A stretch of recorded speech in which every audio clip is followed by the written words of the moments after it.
Donc, comme ça a été dit en amont, moi, je vais présenter un peu le volet jeux vidéo, de l'utilisation de l'IA, justement. Et j'espère arriver à la fin vers un début d'évocation de risques éthiques, ou peut-être de défis éthiques, ou d'enjeux éthiques. Donc, ma présentation... Ah, vers toi, ok.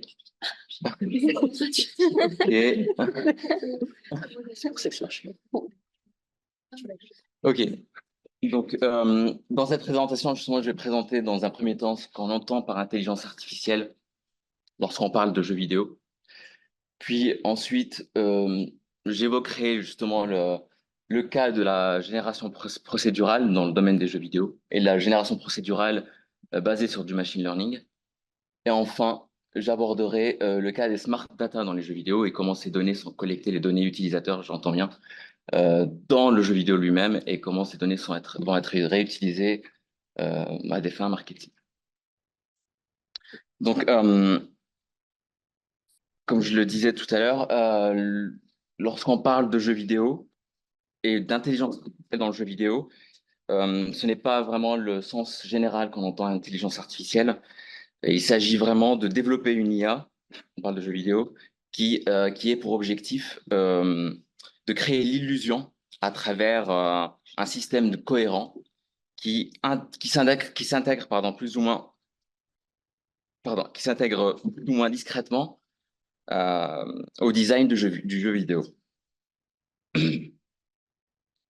Donc, dans le domaine vidéoludique, lorsqu'on parle de jeux vidéo, et on parle de PNJ, que sont les personnages non joueurs.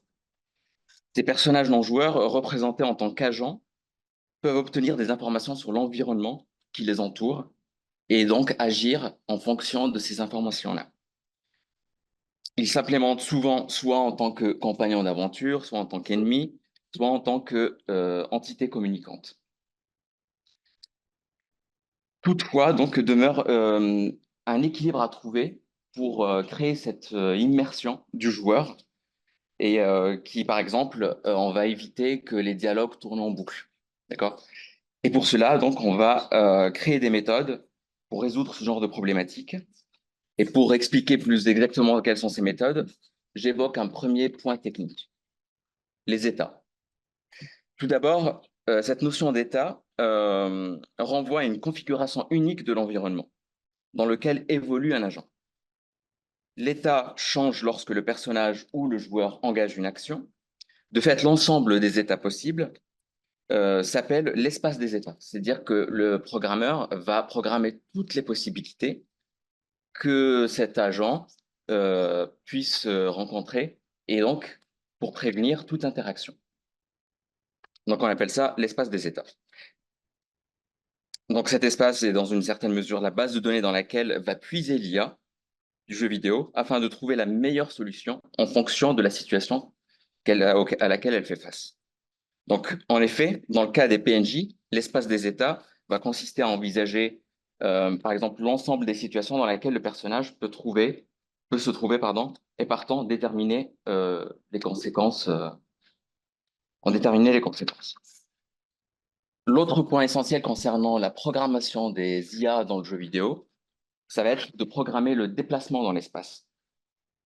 Donc, avant toute programmation des comportements des différents agents dans un jeu vidéo, il est primordial de définir d'abord comment ceux-ci peuvent interagir avec leur environnement.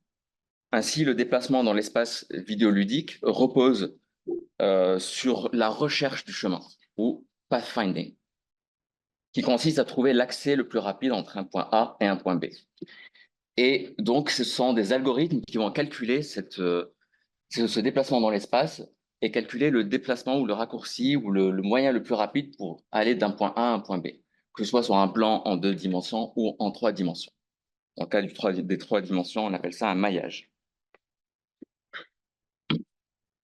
Donc ces éléments-là constituent un des fondements de la programmation des systèmes d'IA dans le monde vidéoludique.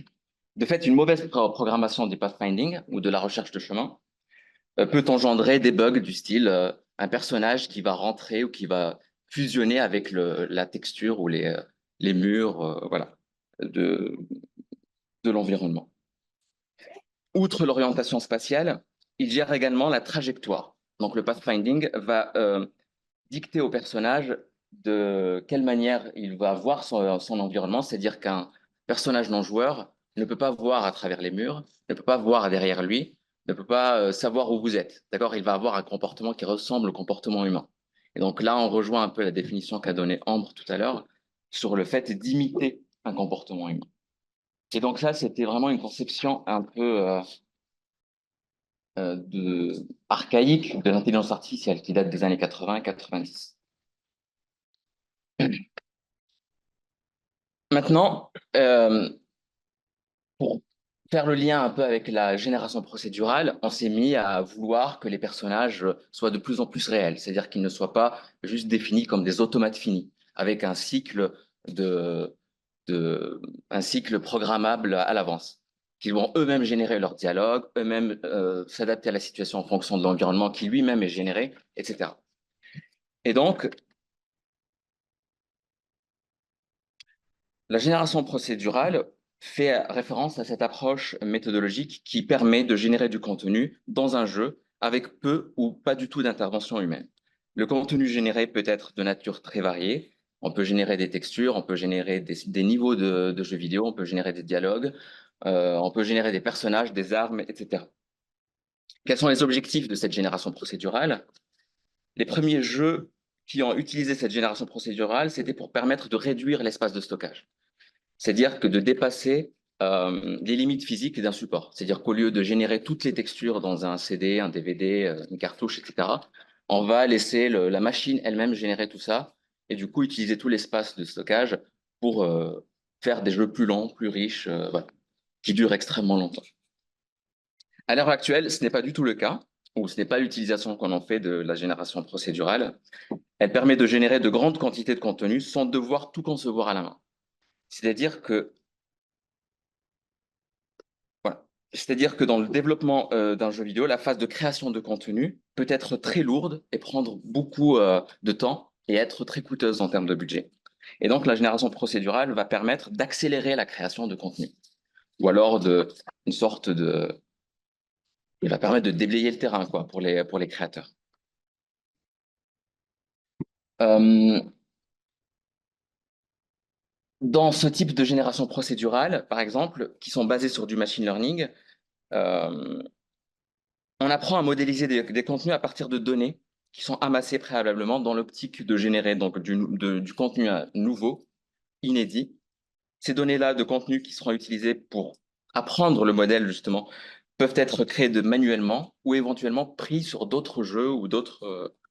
Mais ça pose quand même la question de la donnée. Où est-ce que les moteurs de modélisation 3D, par exemple, puisent toute la base de données qu'il présente après ou qui permettra, il y a des bugs du coup, qui sera mise à la disposition des développeurs. Euh, dans tous les cas, cette étape de construction d'un jeu de données est cruciale dans le machine learning ou dans la génération procédurale.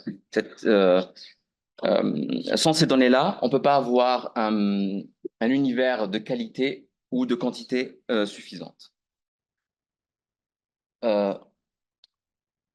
Je ne sais pas si on a encore un petit peu le temps. Là, c'est pas le problème de ton PowerPoint. Voilà, c'est que derrière, voilà.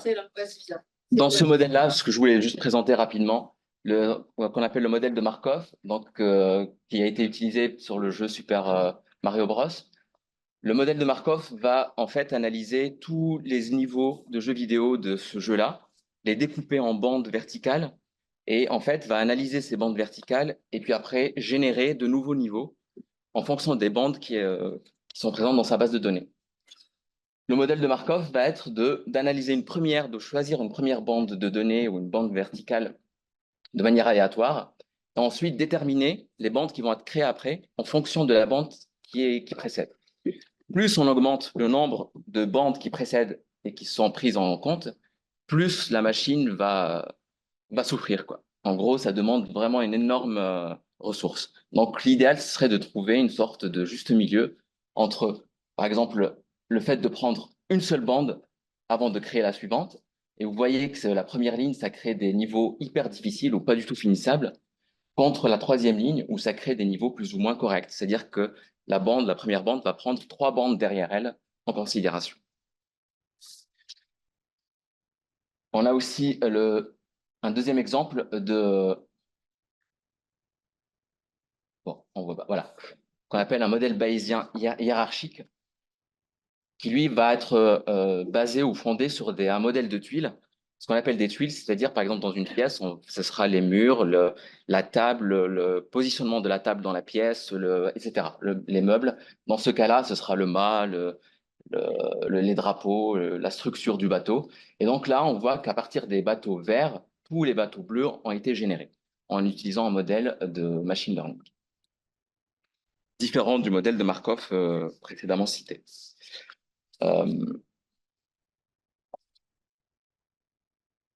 Je passe là-dessus rapidement. Hop. Il y a l'exemple d'un jeu qui est sorti récemment, Starfield, mais je pense que je reviendrai un peu plus tard ou peut-être au moment des questions sur ce jeu-là, qui représente justement les limites de la génération procédurale dans le jeu vidéo. J'en viens à présent à ma troisième et dernière partie qui concerne la récolte de données ou la collecte de données. Et j'aborderai dans ce cas-ci le cas du jeu Sea Hero Quest. Donc ce jeu-là, en fait, a été développé en collaboration entre le CNRS, la University College London and University of East Anglia. Et le projet de ce jeu-là, en fait, ça a été de détecter ou de créer un jeu de manière à détecter la maladie d'Alzheimer de façon préventive. Donc le jeu enfin, les concepteurs se sont posés comme question pour modéliser ce jeu. Comment nous orientons-nous dans l'espace? Pourquoi le sens d'orientation varie-t-il tant au sein de la population? Est-ce lié à des caractéristiques innées, génétiques ou bien modulées par des facteurs culturels?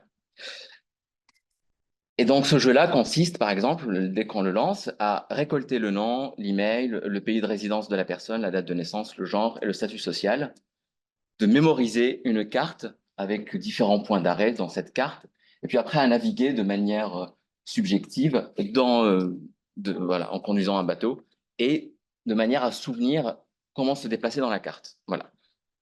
Et en fait, les développeurs se sont retrouvés à avoir des données de, comment peut-on l'appeler, d'analyse comportementale. C'est-à-dire qu'on a réussi à établir un lien entre le sexe d'une personne et sa façon de se déplacer dans l'espace, le statut social d'une personne et sa façon de se déplacer dans l'espace. C'est-à-dire qu'à partir du déplacement dans l'espace, on peut déterminer si une personne est de sexe masculin, féminin, si elle est de statut social élevé ou pas, si elle est qu'elle vient d'Asie ou d'Afrique ou d'Europe, etc. En combinant toutes ces données-là ensemble. Donc, je ne sais pas, Alexandre, tout à l'heure, vous disiez que vous ne voyiez pas trop l'enjeu ou que vous n'aviez pas de retour par rapport aux enjeux éthiques, ou aux risques éthiques plutôt, concernant les IA. Là, on a vraiment un risque sécuritaire et d'utilisation de l'IA. On peut vraiment établir des profils psychologiques de déplacement dans l'espace. Je vais juste finir sur ma dernière slide concernant ce point de récolte de données. Il faut savoir qu'aujourd'hui, quasi tous les jeux vidéo envoient des données aux développeurs. Ces données-là sont appelées des événements. Donc, tous les développeurs vont récolter, par exemple, le nombre de personnages que vous allez tuer, votre navigation dans l'espace, les achats que vous effectuez, votre manière d'ouvrir le menu, établir des profils psychologiques par rapport à ça. Et donc, ces données-là servent, grâce à des outils comme le machine learning, le deep learning, etc., d'une part à éclairer les décisions, donc les orientations stratégiques marketing des entreprises, et d'autre part à pérenniser la rétention des joueurs. C'est-à-dire qu'on va établir des profils psychologiques de manière à ce que les joueurs jouent tout le temps. Et voilà. Et je m'arrête là.